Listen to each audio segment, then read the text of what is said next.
റെസ്റ്റോറൻറ്റിലൊക്കെ കിട്ടുന്ന ഗോബി മഞ്ചൂരി വീട്ടിൽ തയ്യാറാക്കിയെടുത്താലോ? കട്ട് ചെയ്ത് വെച്ച കോളിഫ്ലവർ ചൂടുവെള്ളത്തിൽ ഉപ്പായിട്ട് തിളപ്പിച്ചെടുത്ത് അതിലേക്ക് ഇഞ്ചി വെളുത്തുള്ളി പേസ്റ്റ് കുരുമുളക് മൈദ കോൺഫ്ലവർ ഉപ്പിട്ട് മിക്സ് ചെയ്ത് ഓയിൽ ചൂടായതിനു ശേഷം നമ്മൾ മാറ്റി വെച്ച കോളിഫ്ലവറിൽ ഇതിലേക്കിട്ട് ഫ്രൈ ചെയ്തെടുക്കാം. ഒരു ഗോൾഡ് കളർ ആകുമ്പോഴത്തേക്ക് നമുക്കിതൊരു പാനിലോട്ട് മാറ്റാം. ഇതിലേക്ക് വേണ്ട സോസ് തയ്യാറാക്കി എടുക്കാം. ആദ്യം തന്നെ 2 table spoon tomato ketchup, red chilli sauce, പിന്നെ സോയാ സോസ്.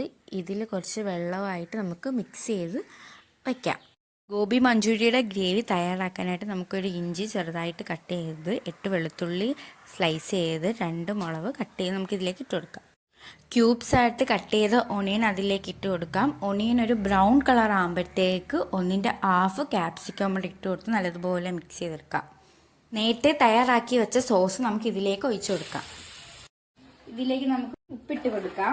1/2 ടീസ്പൂൺ കുരുമുളക് പൊടി. നമ്മൾ 1 സ്പൂൺ കോൺഫ്ലവർ ഇട്ടിട്ടുണ്ട്. അതിലേക്ക് നമുക്ക് കുറച്ച് വെള്ളം ഒഴിച്ച് കൊടുക്കാം. കോൺഫ്ലവർ വെള്ളം നമുക്ക് ഇതിലേക്ക് മിക്സ് ചെയ്ത് കൊടുക്കാം. ഫ്രൈ ചെയ്ത് വെച്ച കോളിഫ്ലവർ ഇതിലേക്ക് ആഡ് ചെയ്യാം.